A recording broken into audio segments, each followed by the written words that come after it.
Sahabat soleh, pernahkah kalian mengamati orang yang membangun rumah? Iya, setiap bahan bangunan saling menguatkan. Sahabat soleh, sesama orang yang beriman itu bersaudara. Allah berfirman, sesungguhnya orang-orang mukmin itu bersaudara. Karena itu damaikanlah antara kedua saudaramu yang berselisih dan bertakwalah kepada Allah agar kamu mendapatkan rahmat. Quran Surat Al-Hujurat ayat 10. Perumpamaan persaudaraan sesama mukmin seperti sebuah bangunan yang saling menguatkan. Rasulullah bersabda, sesungguhnya orang mukmin yang satu dengan yang lain seperti bangunan yang sebagian menguatkan sebagian yang lain. Nabi SAW kemudian menggabungkan jari-jari tangannya.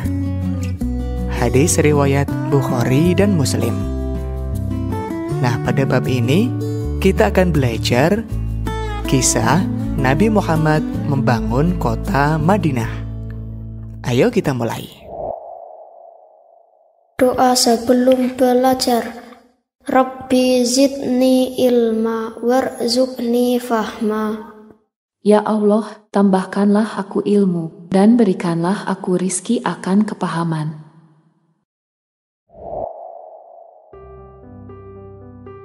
Assalamualaikum warahmatullahi wabarakatuh. Sebab yang pertama, Rasulullah membangun masjid. Sahabat soleh, mengapa Rasulullah membangun masjid ketika sampai ke Madinah? Langkah pertama yang dilakukan Rasulullah ketika sampai di Madinah adalah membangun masjid. Masjid itu dikenal dengan sebutan Masjid Nabawi. Fondasinya terbuat dari batu-batu keras. Dindingnya dari batu bata yang terbuat dari tanah. Tiang-tiangnya terdiri dari beberapa batang kurma. Atapnya juga dari daun-daun kurma. Rasulullah bersama para sahabat bergotong royong membangun masjid. Tahukah kalian, Rasulullah membangun masjid bukan hanya sebagai tempat sholat. Rasulullah membangun masjid juga sebagai pusat kegiatan umat Islam. Masjid Nabawi dijadikan sebagai tempat bermusyawarah untuk menyelesaikan masalah umatnya. Masjid juga digunakan sebagai arena latihan bela negara dan pengobatan kaum muslim. Serambi masjid juga menjadi tempat penampungan sekelompok kaum fakir miskin yang tidak memiliki tempat tinggal. Di masjid inilah kaum muslim dibina dan dididik oleh Rasulullah SAW.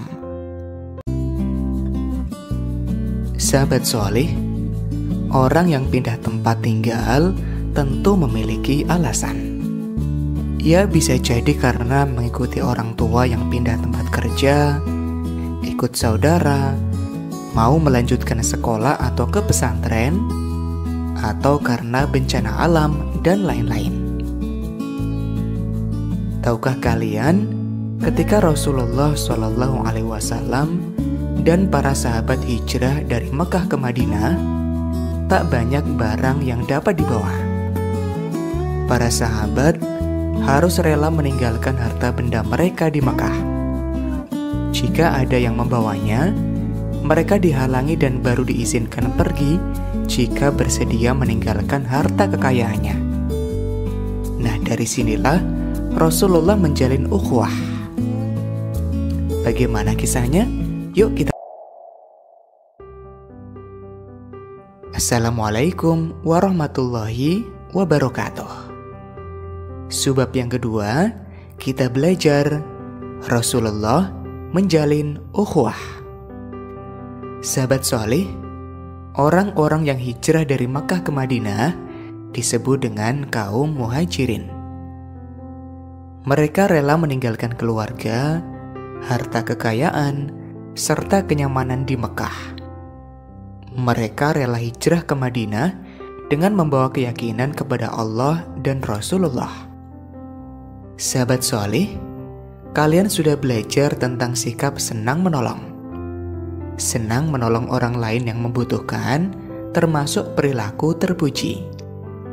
Nah, sikap inilah yang ditunjukkan oleh kaum Ansor. Ansor artinya penolong. Kaum Ansor adalah penduduk Madinah yang menolong kaum Muhajirin. Sahabat soleh, persaudaraan sesama muslim sebenarnya sudah ada sejak di Mekah. Namun, karena keadaan baru di Madinah ini, Rasulullah menjalin ukhuwah atau persaudaraan antara kaum Muhajirin dan kaum Ansor. Mengapa persaudaraan ini penting? Persaudaraan ini menjadi penting agar tersedia kebutuhan pokok bagi pendatang baru, yaitu kaum Muhajirin yang tidak membawa harta kekayaan. Dengan persaudaraan, permasalahan yang dihadapi Muhajirin dapat diselesaikan sementara. Apalagi kaum Ansor membuka hati dan tangan mereka untuk membantu kaum Muhajirin sepenuhnya. Nah, siapa saja yang dipersaudarakan Nabi? Ketika itu Rasulullah mempersaudarakan puluhan orang.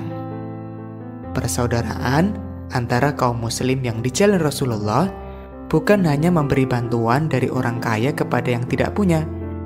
Persaudaraan ini juga menghapus perbedaan akibat pelecehan terhadap sesama. Persaudaraan yang dijalin dan bantuan kaum Ansor tidak membuat Muhajirin berpangku tangan dan bermalas-malasan. Kaum Muhajirin tetap berusaha untuk dapat memenuhi kebutuhan hidup sehari-hari mereka. Nah, dari peristiwa ini, kita bisa belajar tentang pentingnya menjaga silaturahmi. Dengan silaturahmi, maka akan tercipta suatu hubungan yang baik. Kerukunan akan terjalin dan suasana tentram tercipta saat bertemu satu sama lain, melapangkan rezeki dan juga memperpanjang umur. Sahabat solih, ingatkah kalian tentang keragaman negara Indonesia? Iya, negara kita Indonesia mempunyai beragam suku dan agama. Sama halnya pada masa Rasulullah. Di kota Madinah juga bermukim penduduk yang beragam suku, bangsa, dan agama. Sehingga beliau harus menggalang kerukunan. Bagaimana kisahnya? Ayo kita belajar. Assalamualaikum warahmatullahi wabarakatuh. Sebab yang ketiga, Rasulullah menggalang kerukunan. Pada masa Rasulullah di kota Madinah, bermukim penduduk beragam suku, bangsa, dan agama. Ada yang memeluk agama Islam, ada yang memeluk agama Yahudi, ada juga kaum yang musyrik, sehingga keragaman dan perbedaan tersebut menimbulkan perselisihan. Sehingga Rasulullah merasa perlu menciptakan kerukunan antar penduduk Madinah yang beragam.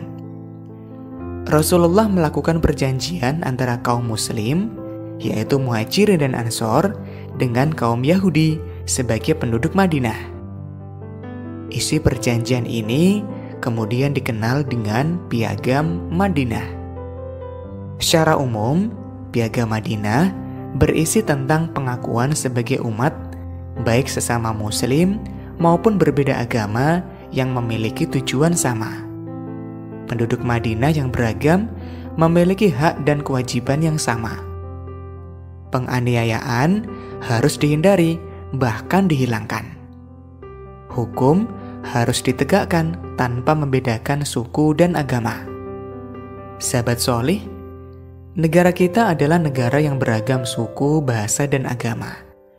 Walaupun berbeda-beda, kita tetap memiliki tujuan yang sama, yaitu Indonesia yang aman dan damai. Kita wajib menjaga negara kita agar tetap aman dan hidup berdampingan dengan damai. Indonesia memiliki semboyan Bhinneka Tunggal Ika. Artinya walaupun berbeda-beda, tetapi tetap satu juga. Negara kita juga memiliki Pancasila sebagai dasar negara. Sila pertama, ketuhanan yang Maha Esa menunjukkan bahwa bangsa kita merupakan bangsa yang berketuhanan walaupun terdiri atas beragam agama. Ayo kita jaga kerukunan. Mudah-mudahan materi ini bermanfaat. Wassalamualaikum warahmatullahi wabarakatuh.